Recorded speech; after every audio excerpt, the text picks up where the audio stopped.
İngilis rəssamı xanım Evelyn de Morgan'ın Sevgi cadusu tablosu 1903-cü ildə çəkilib.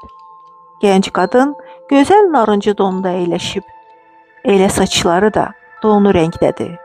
Döşəmədə qara pişik oturub, sanki bizə baxır. Rəflərdə müxtəlif əlifbalardan olan kitablar var. Qadın çox ciddi şəkildə cadu düzəldir. Amma kimə? Bu cəngavər və ağ donlu qadına mı? Tabloda bir parça beyaz kumaş görürük. Ola bilsin ki, həmin qadının donundan kəsilib. Cadugar qadın bu məhəbbətə son qoyacağına inanır. Qəlbi qara insanlar başqalarının sevincinə şərik ola bilmirlər. Elə bu hiss də onların axırına çıxır. Qoy Tanrı sevgililəri heç vaxt ayırmasın. Amin.